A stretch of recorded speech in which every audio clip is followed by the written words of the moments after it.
Senhor, glorifico o nome do Senhor pela sua vida. Seja bem-vinda, Rosada. Prazer ter você conosco. Engraçado que eu estava ontem dando aula e conversava com os alunos, falando assim, como que Deus fala, né? A gente já tratou sobre esse assunto, as diversas formas que Deus fala. E aí Deus falou uns negócios comigo no sonho, que eu acordo às 6 horas da manhã para fazer uma revisão dominical. E aí eu dei mais uma deitadinha, e aí eu sonhei um negócio, era tão real, que eu pensava assim, por que nós somos tão atraídos pelas coisas ruins, né? Se a gente pensa, homens, quando olham com desejo para as mulheres, normalmente é aquela que não presta, é aquela que tem características ruins, não é aquela que vai, entre aspas, ser para o casamento, se veste indevidamente. Quando as mulheres olham para os homens, escolhem não aqueles que são quietinhos, aqueles que podem ser provedor, mas olham para aqueles que têm características que você sabe que vai dar problema, sejam bêbados, sejam mulherengos, seja o que quer que seja. E aí no meu sonho eu estava meditando, muito estranho. E na verdade a gente gosta de olhar para as pessoas e poder se comparar com elas. Porque quando nós estamos no meio de pessoas que são caracteristicamente, digamos assim, não aprovadas, parece que a gente se sente bem, como se a gente fosse melhor. E as tragédias elas acontecem, as pessoas elas fazem atos, e a gente parece que tem um prazer mórbido de olhar para aquelas situações e julgar. A gente julga as situações e as pessoas, e a gente vê e parece que a gente se sente até bem, fala assim, ele fez e eu não fiz. Foi algo que eu ouvi de um pastor num livro há uns 6 anos atrás, e cada vez mais eu vejo que isso é uma grande verdade. As pessoas elas têm prazer em ver situações horríveis e compartilhar e falar, e quando são coisas do Senhor, quando é a bênção do Senhor, a gente fica tudo envergonhado. A gente consegue mandar uma mensagem para alguém falando, olha, aconteceu tal coisa, que no outro dia eu recebi uma mensagem de uma pessoa, ele mostrando, olha, pegaram fulano de tal, que bateu em não sei quem, e a pessoa toda desfigurada, porque tinha sido morta lá no lixamento. Mas as pessoas elas não compartilham a palavra do Senhor, parece que tem vergonha, parece que é uma coisa estranha. Nós somos ruins, né? Eu fico pensando assim, como a gente é ruim. E se não fosse a graça e a misericórdia do Senhor, a gente não ia andando para o inferno, a gente ia correndo. Eu lembro certa vez, um livro que eu li, que um pastor ele estava olhando uma grande multidão que andava e ele não sabia para onde. Aí o anjo levou ele até o fim, lá de onde que era, e era um grande abismo, que na verdade era o inferno, e um vai empurrando o outro com as suas malignidades, com as suas concupiscências. E a gente tem tantos motivos para glorificar o Senhor, tantos motivos para falar das coisas que o Senhor tem feito. E eu estava dando uma aula outro dia também, e aí eu estava falando sobre cristianismo para as pessoas. Quantas pessoas, eu olhei para eles, quantos de vocês agradeceram pelo mês de novembro que foi embora? Quantos de vocês consagraram o mês de dezembro pedindo que o Senhor pudesse cuidar? E parece que o Senhor ele faz as coisas que é uma obrigação, mas não é, uma grande graça sobre as nossas vidas. A gente tem sido privilegiado com a vida, com a saúde, independente de ser a saúde ter sido com algumas dificuldades, mas o Senhor ele tem nos privilegiado. Hoje a gente estava vindo para cá, a Rô perguntou, será que a dos reis operou? Aí eu falei, acho que não. Será que ela ia avisar? Eu falei assim, não sei, né? Porque ela avisa para mim que vai operar na segunda e não opera, vai operar, não opera, vai operar, não opera.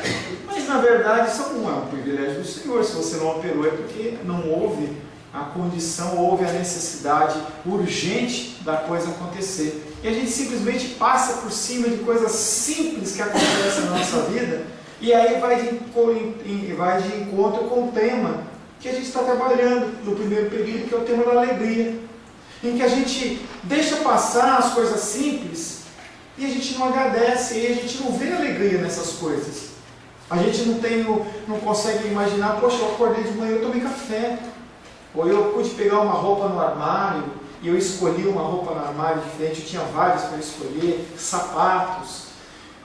Eu vim para cá, eu vim com o meu transporte, vim trazido, entendeu? E são coisas que a gente trata e reputa como comum, mas não são comuns. Não são comuns. E aí eu tenho chamado muitas pessoas pela qual onde eu passo, como se eu passasse em muito lugar, né? Mas nos lugares onde eu dou aula, né? E eu tenho chamado as pessoas à simplicidade. A gente tem que voltar à simplicidade. E as pessoas elas ficam buscando coisas grandes demais, mas na verdade o Senhor está querendo a simples. Vi um vídeo ontem de um pastor conhecido meu, em que ele foi para Israel. E eu acho que deve ser muito legal Israel. E aí a pessoa vai lá e queima isso, queima pedido, e sobe no monte. Será que Deus está preocupado realmente você andar 2.000 quilômetros para queimar um papel aqui, ou queimar um papel lá? Será que faz diferença?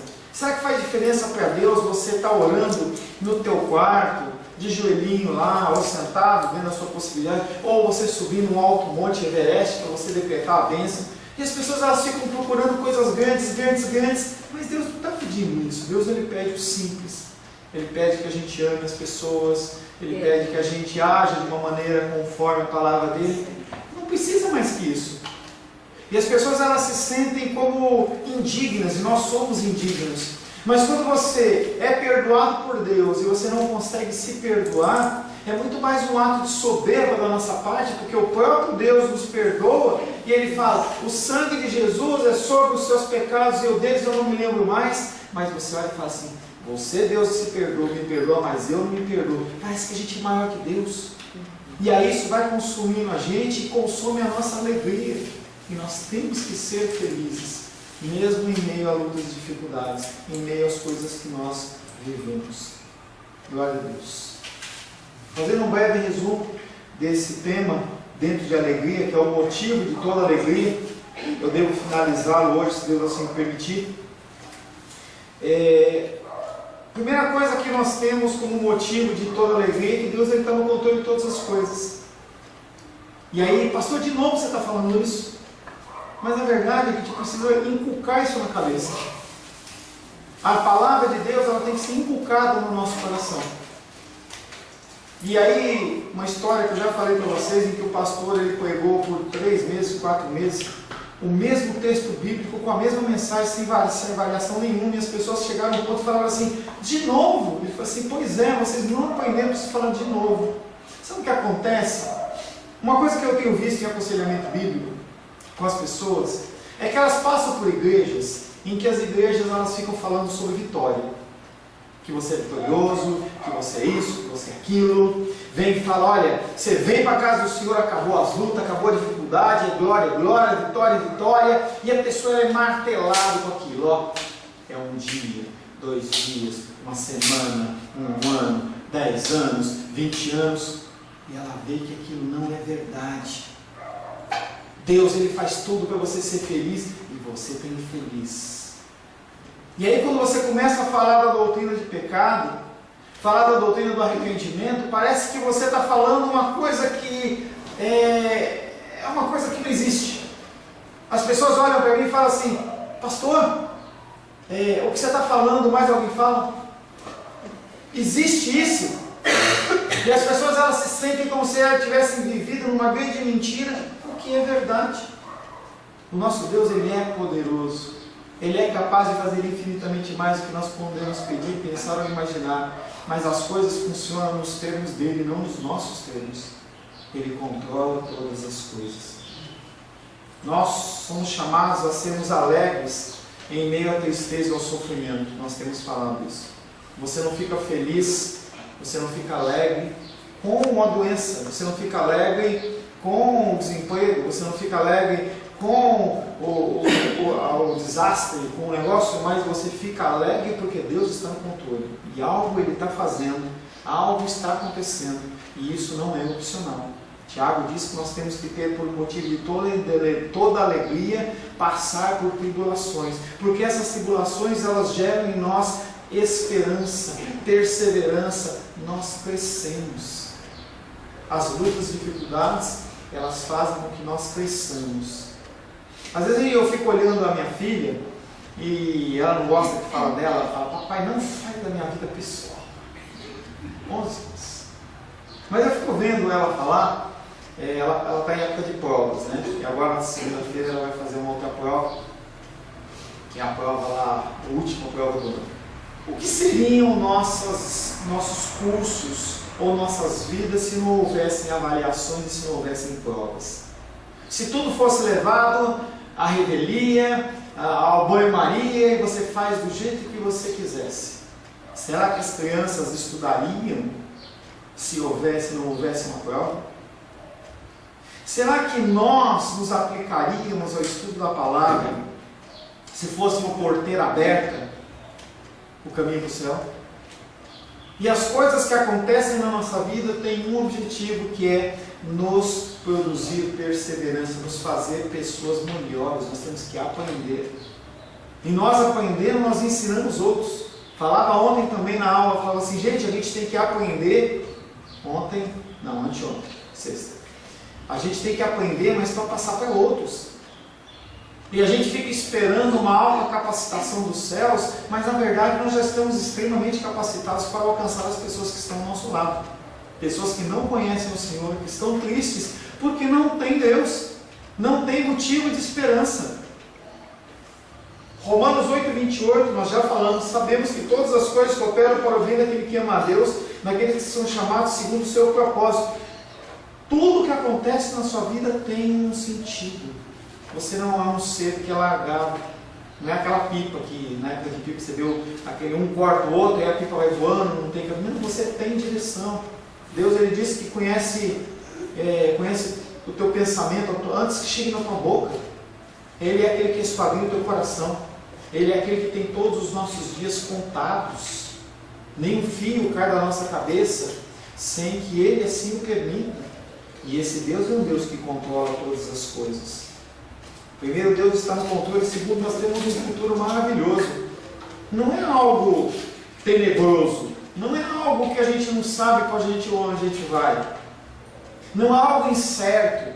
Será que vai acontecer isso? Será que vai? Não, nós não temos um futuro glorioso, determinado pelo Rei dos Reis, Senhor dos Senhores. E não é qualquer futuro. Quando o povo de Israel saiu do deserto, Deus ele falou assim, eu tenho para vocês uma terra que mana leite e mel. E quem fez Josué com a gente em escola dominical, lembra que quando os espias, 12 homens foram lá visitar a terra, quando eles voltaram, eu coloquei inclusive uma imagem aqui, um cacho de uva sendo levado por 2 pessoas. E aquele cacho de uva ele tinha 1,80 m de altura, um negócio enorme.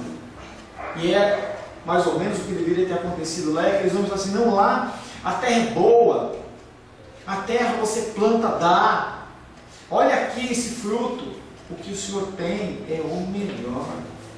Seja aqui na terra, seja nos céus.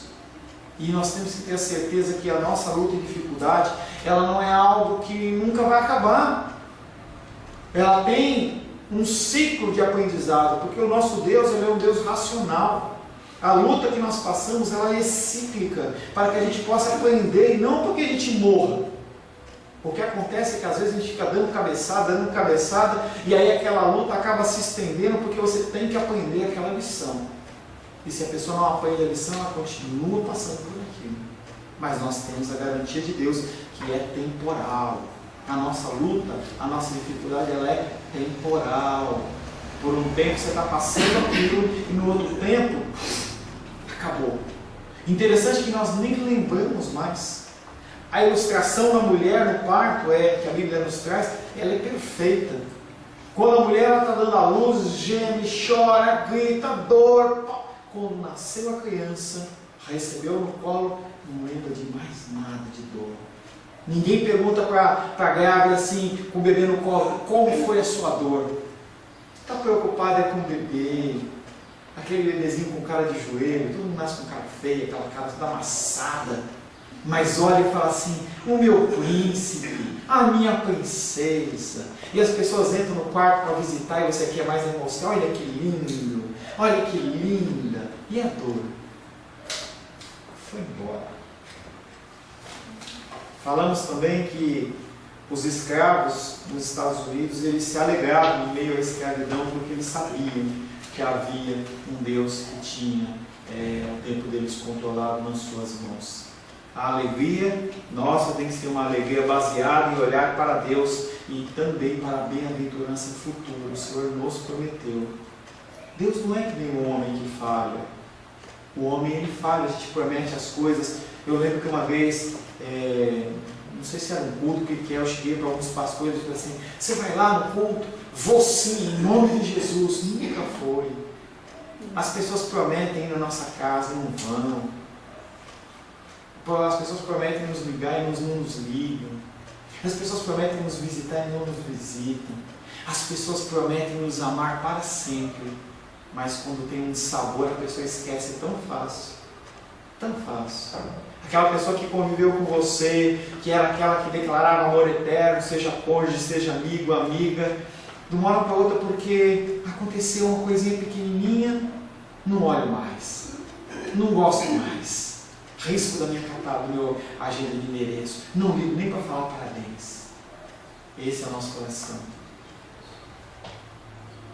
Mas, e no meio da luta e dificuldade? Como lidar com isso? Como lidar com isso? Somente a esperança. Somente a esperança nos faz continuar caminhando. Por isso que nós passamos por lutas e dificuldades. Porque nós precisamos de esperança para outras lutas e dificuldades. Quando você tem no teu coração gravado situações bíblicas, textos bíblicos, não experiências que eu conto para você, qualquer outro canto.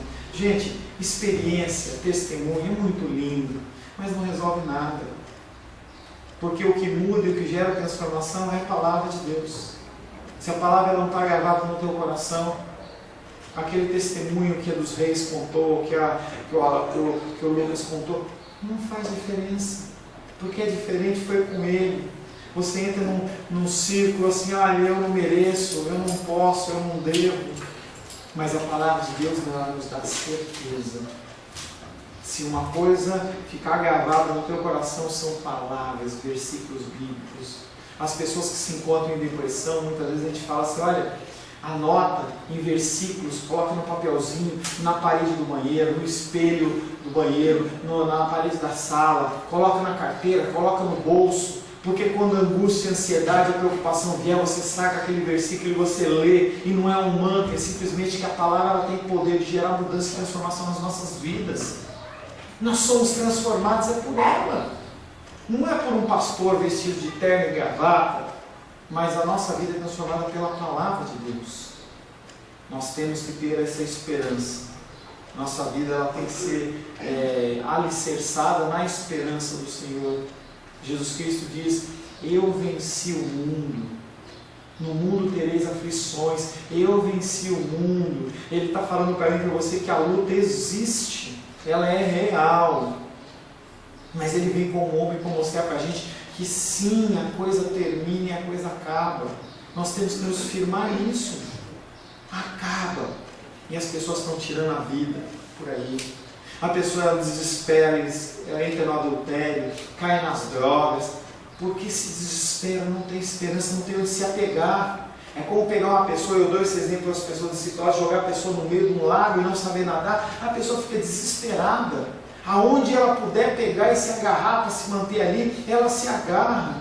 O problema é que na vida natural, quando a gente faz isso, na vida espiritual, quando a gente faz isso, às vezes aquele que a gente se agarrou, nos leva mais para o fundo. As pessoas elas não têm esperança, elas precisam ouvir do Senhor.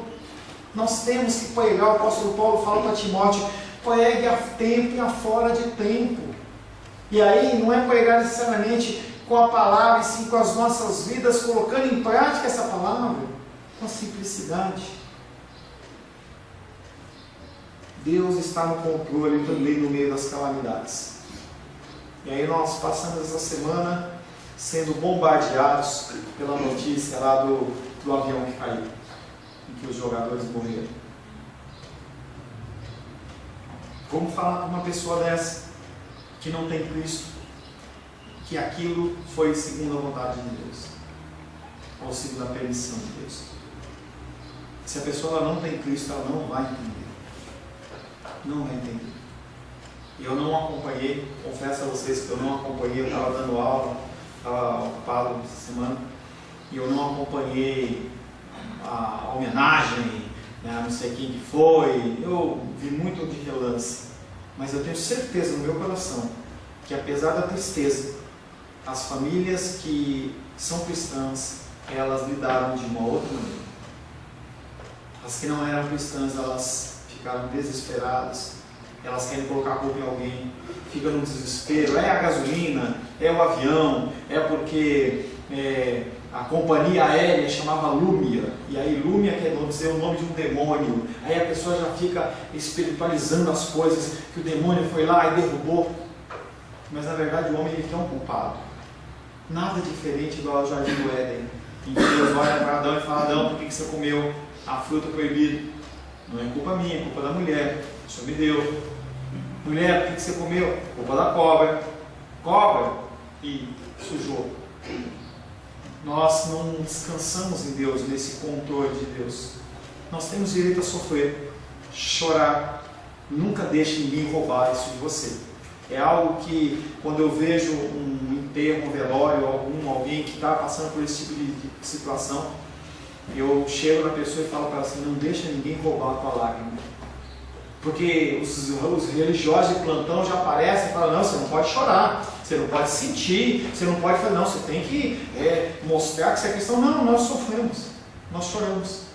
Nós cremos sim que Deus tem um propósito em todas as coisas, mas nós choramos, nós sofremos. Jesus chorou, Jesus sofreu, Jesus se compadeceu, Jesus se entristeceu, e nós também temos esse direito. E isso não quer dizer que você não é uma pessoa alegre. Nós temos que entender que Deus está no controle de todas as coisas. E nós finalizamos a aula da semana passada falando sobre Abacuque. E eu vou falar rapidamente sobre o texto de Abacuque, em que Abacuque ele observava aquele povo que estava lá, israelita, e aquele povo israelita não é que estava sendo assolado por nações estrangeiras, mas eles estavam com problemas internos. Os israelitas, eles não respeitavam os israelitas. Da mesma maneira que batistas não respeitam presbiterianos não respeitam assembleanos não respeitam batistas e assim por diante, porque cada um acha que é o perfeito, que é o certo, e aí fica essa discussão, essa briga, e aí nós não nos unimos com a igreja, e a confusão está armada, porque quando o povo de Deus se divide, o inferno prospera e reina sob o controle de Deus, mas reina. Quando você olha a situação que está aí fora, é reflexo da igreja. A igreja não tem sido a igreja. Nós não temos testemunhado como igreja. As pessoas elas vão para o Senado, vão para ser deputados, presidentes, uma série de coisas, levam uma bandeira cristã, mas não agem como cristãos. Não tem vergonha na cara, não tem temor. Talvez porque aprenderam a vida inteira que Deus fez eles para serem felizes. Talvez tenham acreditando que, não, sim, eu tenho direito a esse dinheiro, porque eu tenho que tirar desse, porque é posse minha. E os cristãos, eles não são cristãos. Tem um estudo que foi feito em São Paulo, muito triste, já falei para vocês, em que 95% das igrejas da cidade, do estado de São Paulo, isso reflete Brasil, reflete mundo, pregam heresias, não pregam a palavra de Deus. Púlpitos repletos de palavras que não procedem da Bíblia. Sim, aparece o nome de Jesus de vez em quando, sim, aparece um texto bíblico, mas na verdade as pessoas elas estão falando de coisas que não procedem da palavra. E as pessoas adoram isso, porque elas são levadas no embalo do seu coração. Se eu chegar para minha filha e falar assim: olha, a partir de hoje você não precisa comer fruta, você não precisa comer nenhum tipo de legume e verdura, mas essa menina vai dar um pulo de alegria tão grande. Mas precisa comer. Porque quando o ser humano ele é alimentado, e a gente olha a cultura norte-americana, por exemplo, a gente vê que é uma cultura alimentícia de obesos. De pessoas que quando vão tomar café da manhã, enchem algo, porque o café da manhã é a melhor refeição, a mais importante do dia, mas quando vão comer, copão de Coca-Cola, 750 ml, e ovo frito, e bacon frito, e é uma delícia, mas você bombardear o seu organismo dessa maneira, nós não suportamos. E aí você olha uma cultura de obesos, a maioria todo obeso com dificuldade de hipertensão, de colesterol, de diabetes, vai olhar. E por que isso acontece? Porque o ser humano não obedece a Deus. Estava ontem tendo uma aula e o pastor que estava dando essa aula, ele falou que ele trabalhou no comércio de laticínios, de grandes empresas, e ele citou, até eu tenho que buscar o nome direitinho de todos os leites que são garantidos. Ele falou do leitíssimo, que ele falou assim, que aquele leitíssimo ele só tem um conservante. Mas quando você vai para outras marcas, e como está gravando eu não vou falar nome, tá? Quando você vai para outras marcas, você olha na caixa, tem lá conservante, acidulante, não sei o que, pelo menos mais uns 5 componentes. E aí perguntamos por quê. Ele falou assim, porque de 1 litro de leite ele faz 4. Ele faz o leite, não sei, como é que faz? Render. E não é porque pôs água. Não, ele pôs elementos químicos, e que a grande maioria deles são cancerígenos. E nós vamos consumindo esses alimentos, e nós vamos contaminando o nosso organismo, e cada vez nós ficamos mais doentes. Nós não comemos bem. Por que você não vê judeu falar com histórias judaicas, os caras vivem mais tempo? Não é uma historinha da Bíblia, é realidade. Vai ver o nível demográfico dos caras lá, quantos anos eles vivem, o nível de qualidade de vida que eles têm. Porque se eles entrarem num restaurante e não tiver um selo de aprovação dos rabinos judeus, de que aquilo foi trabalhado dentro de uma forma, segundo a palavra, eles não comem. Mesmo o McDonald's, não come. Ah, pastor, e isso aí, será que é possível? Só não é porque nós permitimos, nós aceitamos qualquer coisa. E Abacuque, ele olha para aquela situação do povo de Israel, pessoas defraudando pessoas. Não tinha McDonald's lá, mas o cara ia fazer uma comida, ele colocava um negócio diferente, colocava mais farinha, em vez de seguir os princípios bíblicos. E aí ele olhava para aquelas pessoas e falava assim, Deus, você não vai fazer nada, Deus, olha o que está acontecendo. E Deus olha para eles e fala assim, sim, eu vou fazer, eu vou matar todo mundo. Não mata, Deus, não mata não, corrige. Quem que você vai usar para matar? Babilônios. Mas os babilônios não prestam. O que vão fazer de você? O que vão falar de você, Deus? Que é isso, Abacuque? Vou ouvir você e vou matar não só o povo de Israel, mas depois eu mato o babilônico também. Não é isso que eu estou falando, Deus. E aí começa aquele diálogo com Abacuque e Deus. E aí Abacuque começa a ficar apavorado. Mas no livro de Abacuque tem uma frase, que é uma frase que inspira o apóstolo Paulo em toda a teologia dele. Nas cartas paulinas você observa essa frase de Abacuque. Romanos 1, 16 e 17, abra aí por gentileza. Romanos capítulo 1, versos 16 e 17.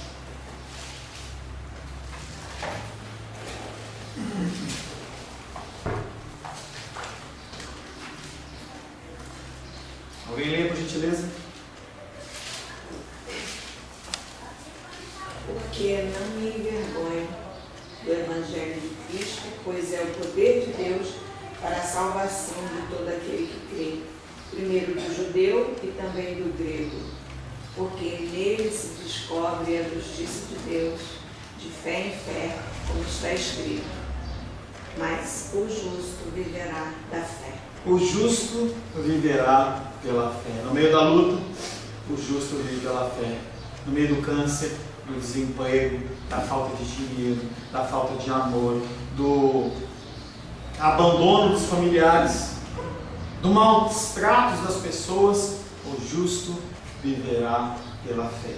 E nós já tratamos demais a respeito da fé, nós já tratamos extensivamente, mas fé é você acreditar em algo que você não está vendo. E nós falamos que tem vários tipos de fé. Tem a fé salvífica. Essa fé não é algo que você consegue sozinho, é algo que é colocado por Deus. Mas essa fé de nós acreditarmos, entendeu? É algo que conforme nós vamos aprendendo da palavra, a nossa fé ela vai crescendo, porque a fé vem pelo ouvir, e ouvir a palavra de Deus. Não ouvir meu discurso. Não ouvir o fulano A, B ou C, mas ouvir a palavra de Deus. É ela que gera fé no nosso coração. Na calada da noite, no meio das lágrimas, é a palavra que nos traz esperança. Abacuque 2,4 diz: mas o justo viverá pela fé.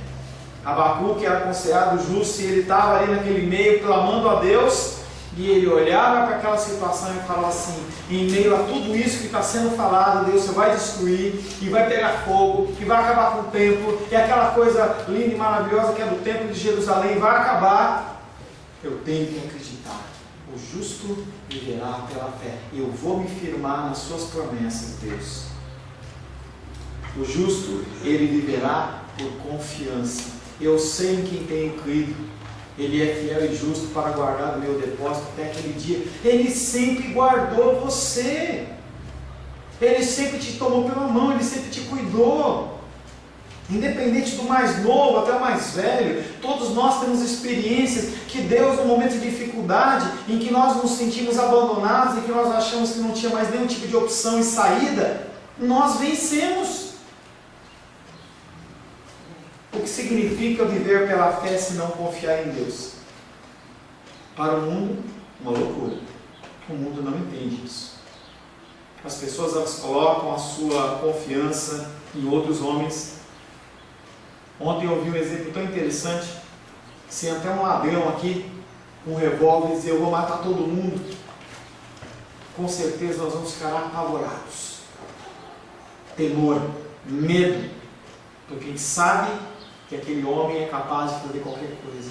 Mas quando Deus, ele olha e fala: se você não tomar jeito na sua vida, você vai para o inferno, a gente nem liga. Parece que não é verdade. A gente tem mais medo de um homem do que de Deus. A gente confia mais no que um homem fala do que no que Deus fala. A vida de fé não é apenas crer que Deus existe, é crer em Deus ou confiar em Deus. Quando você sentir o medo, você tem que pensar de N: será que você confia realmente em Deus? Será que no meio da sua luta e da sua dificuldade, será que Deus não é suficiente para te tirar desse negócio? Titia, será que no meio de uma maior dor e dificuldade que você está, será que esse Deus, ele não é capaz de dar o alívio necessário? A Lourdinha, será que, Lourdinha, no momento que você não está conseguindo se movimentar por causa das artrites e troses, será que Deus, ele não é capaz de te dar um fôlego a mais para você dar um passo a mais? Nós temos que ter essa confiança. Sim, Deus pode. Você crê nele quando ele promete que tudo que você passa é para o seu bem?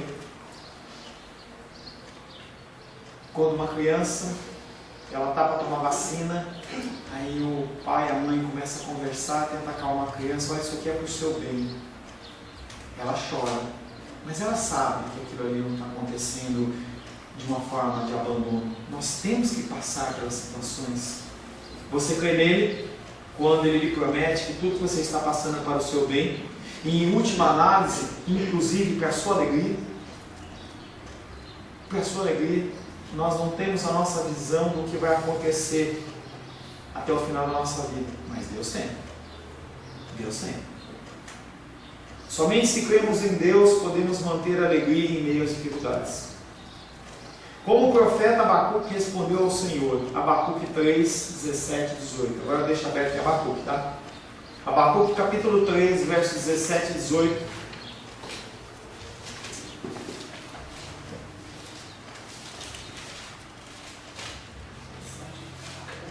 Abacuque, página 245 da sua Bíblia.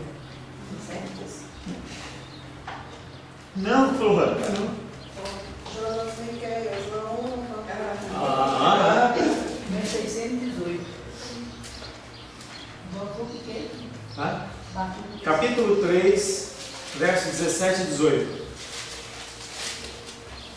Ainda que a figueira não floresça, nem haja fruto na vida, o produto da oliveira, e os campos não produzam mantimento, as igrejas sejam arrebatadas dos atritos, e os currais não haja gado, Todavia eu me alegrarei no Senhor, pelo último Deus da minha salvação. Aí nós lemos um texto como esse, que foi escrito há milhares de anos atrás, numa cultura que é diferente da nossa. Eu nem sei onde que é plantada a uva, do suco de uva que eu como, hoje tem Santa Ceia. Eu não sei. Eu não sei quando eu vou comer uma azeitona na pizza, quem plantou essa azeitona? Nem conheço a árvore. Então não sei como eu sei a manguinha, né? Que aqui em Brasília a gente vê, né? As manguinhas lá penduradas. Mas a oliveira eu não conheço. Eu não vejo, nunca vi ninguém matar uma ovelha para eu comer uma carne de carneiro. Às vezes é difícil de comer carne de carneiro. Gado a gente ainda tem um pouco de conhecimento, entendeu? Seja por filme, ou porque quando a gente era menor, a gente andava na casa da avó, do avô, do tio, e aí tinha lá a criação de gado. Mas na verdade, essa cultura que é descrita por Abacuque é uma cultura que nós não temos acesso. A gente quer comprar alguma coisa, a gente vai lá no Super Maia, a gente vai ali no Veneza, e você vai lá e compra na prateleira, pega o alimento lá e vai embora. Você não está pensando no que aconteceu. E aí, esse tipo de condição acaba fazendo com que a gente não entenda muito bem. Mas Abacuque era judeu e a economia de Israel ela era agrícola. Figo era um recurso econômico importante, assim como o fruto da videira, as uvas das quais o vinho era feito. Você poderia ir apenas a uma região como essa para ver quão importantes os vinhedos eram. Podiam ser para a economia da região. Se aqueles vinhedos fossem envenenados ou destruídos, por algum tipo de calamidade, toda a região sofreria economicamente, ninguém teria dinheiro para comprar as coisas. De modo semelhante, nos dias de Abacuque, as oliveiras produziam óleo, que era muito importante em Israel. Você sabia que esse óleo que você tem aí, óleo medicinal, óleo que quer que seja, ele veio de uma planta? Mas a gente vai lá no mercado e está lá na garrafinha. Óleo de canola, óleo de milho. Você nem pensa na produção de milho nem em coisa nenhuma. Se as pessoas não estavam engajadas nos vinhedos, elas estavam cuidando de rebanhos. A pecuária era também crucial. E aí o que nós temos que fazer é ler a palavra de Deus e traduzir para a nossa época, sem heresia, mas nós temos que traduzir para a nossa época. Deixe-me tentar traduzir as palavras de Abacuque em uma linguagem moderna para você. Ainda que a economia agropecuária fracasse, ainda que o mercado de ações quebre, ainda que a indústria automotiva acabe, ainda que a indústria tecnológica exploda, ainda que todas essas coisas aconteçam, eu me regozijarei no Deus da minha salvação, eu me alegrarei em mim. Os bancos quebraram, mesmo que os bancos quebrem, todo o dinheiro entra em colapso. Se você tem lá sua conta corrente com a sua poupança, quebra. Mesmo que o sistema do INSS ele pegue fogo e nenhum aposentado vai receber a aposentadoria por 6 meses, 1 ano, porque não tem controle. Mesmo que a empresa onde você trabalha, ela deixe de funcionar. Mesmo assim, eu confiarei em Deus. E aí você pode pensar as coisas que você tem contato, a sua vida, mesmo que a Caes me deu um problema lá e não tenha mais nenhuma água para a gente beber, a gente abre a torneira, tudo contaminado, todo alimento seja contaminado, mesmo assim eu confiarei em Deus. É isso que Abacuque está falando. É isso que Abacuque está falando. Abacuque continuou e disse: por que sentia assim? Será que Abacuque era louco? Será que ele achava que não tinha que comer? Não tinha que beber? Será que ele pensava em alguma coisa assim, eu sou um profeta de Deus, Deus ele vai me levar para um lugar diferente? Abacuque 3,19.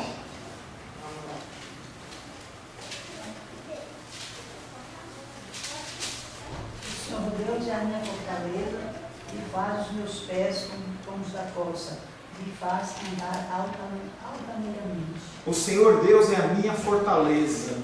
E aí você tem que imaginar aqueles filmes medievais, em que aquelas fortalezas altas, de pedra, grandona, aquelas pedronas fortes, em que as pessoas elas não conseguiam traspassar as fortalezas. Quando nós estudamos em Josué, nós também falamos da fortaleza de Jericó, o tamanho que era aquilo. Imagina uma parede de pedra, chutando daqui até lá, uma largura, porque tinha que homens andar em cima. Para transpor isso é muito difícil. Deus ele utilizou de um instrumento sobrenatural para aquelas muralhas caírem. E aí Abacuque olha e diz: Deus é a minha fortaleza. Essa fortaleza, ela é alta demais, ela é forte demais, ela é poderosa demais. Ninguém rompe, ninguém pula por cima, não tem como alcançar quem está dentro da fortaleza. O pau está quebrando lá fora e você está dentro da fortaleza numa boa. Deus é a minha fortaleza e faz os meus pés como da corça e me faz andar altaneiramente. Os pés da corça são pés ágeis. Em outras versões fala que é como se fosse aquele cabrito montês. E aí a gente vê aqueles filmes, ele está lá a 1000 metros de altura, aquele cabritinho vai lá de uma pedra para outra, não tem medo de cair, não cai, não escorrega. Habilidade. Você vê aqueles filmes africanos em que aquelas corças eles estão correndo, o leão vai correndo atrás e a corça vai andando para um lado e o leão atrás, opa, vira para um lado, vira para o outro, não pega. E aquele bichinho dá aquele pulo que dá um pulo de 3 metros, não sei como ele faz, tuf, tuf, e o leãozinho vai ficando para trás, ficando para trás, ficando para trás, fugiu. A corça tem os pés muito firmes e podem se locomover como uma cabra montesa nas alturas e em lugares perigosos, atravessando espinhaços estreitos sem cair na destruição. Abacuque disse que Deus tornaria os seus pés como o da corça e o faria andar em lugares altos. Ele estava dizendo que, embora sobreviessem calamidades ao seu povo, embora a nação fosse saqueada, embora Israel fosse derrotado na guerra, embora a peste, a enfermidade e a violência afetassem a tudo, ele não seria lançado no vale.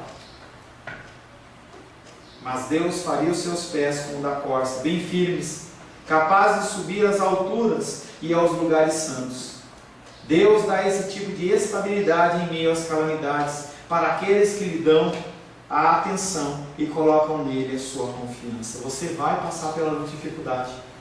Se acontecer um terremoto, se acontecer um furacão, explodir um vulcão, onde você estiver, pode ser que você morra.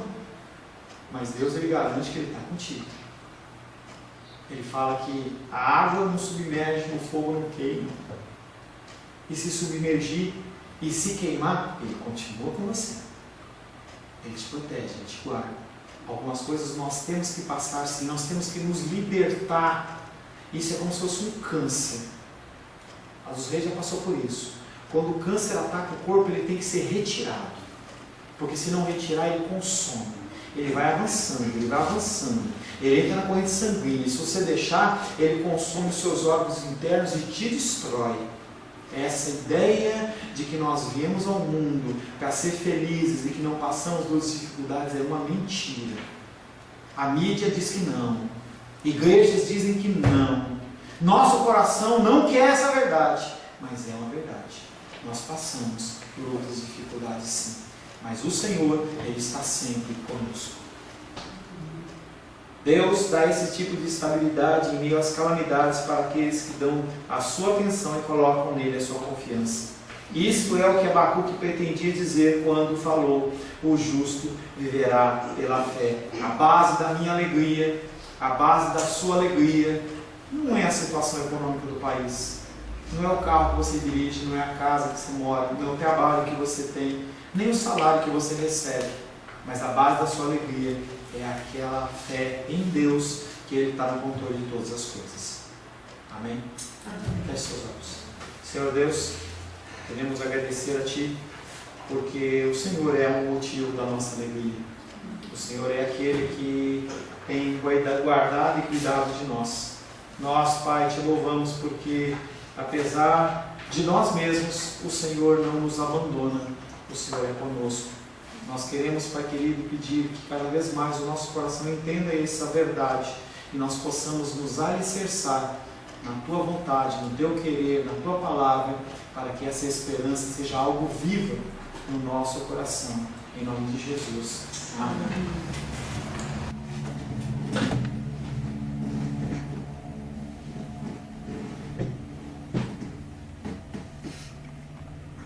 A paz seja convosco. Meu nome é Paulo César, eu sou pastor da Igreja Cristã Semente de Vida. Eu quero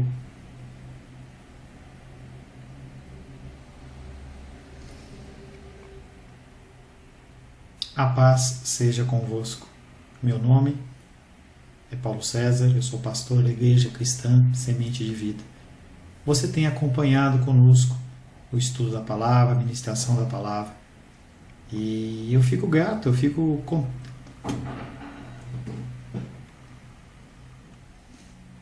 A paz seja convosco. Meu nome é Paulo César, eu sou pastor da Igreja Cristã Semente de Vida. Me alegro por esta palavra poder estar alcançando a sua vida. Sei que a palavra ela tem o poder de mudar, transformar, gerar no nosso coração mudanças e transformações. E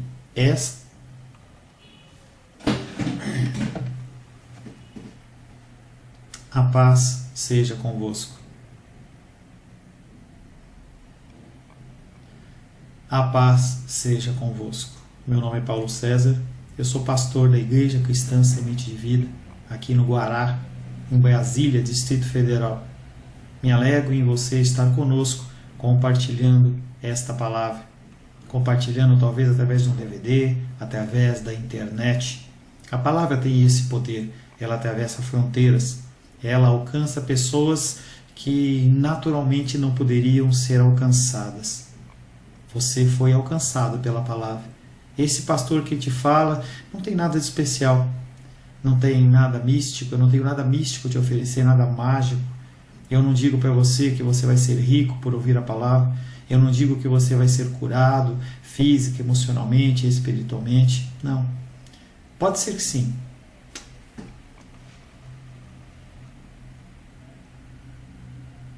A paz seja convosco. Meu nome é Paulo César, eu sou pastor da Igreja Cristã Semente de Vida. A paz seja convosco. Meu nome é Paulo César, eu sou pastor da Igreja Cristã Semente de Vida aqui em Brasília, Distrito Federal. Me alegro que esta palavra possa ter te alcançado.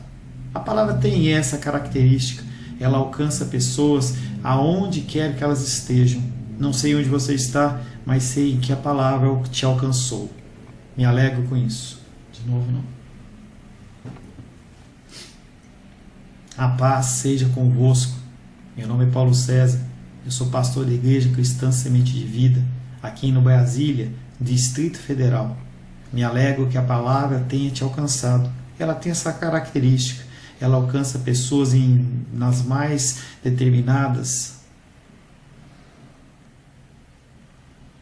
A paz seja convosco. Meu nome é Paulo César, eu sou pastor da Igreja Cristã Semente de Vida. Me alegro que a palavra tenha te alcançado. Ela tem essa característica. Ela alcança pessoas nas suas maiores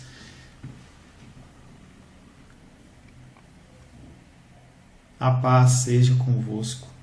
Meu nome é Paulo César, eu sou pastor da Igreja Cristã Semente de Vida, aqui em Brasília, Distrito Federal. Me alegro que a palavra tenha te alcançado. Ela tem essa característica. Ela alcança pessoas em quais...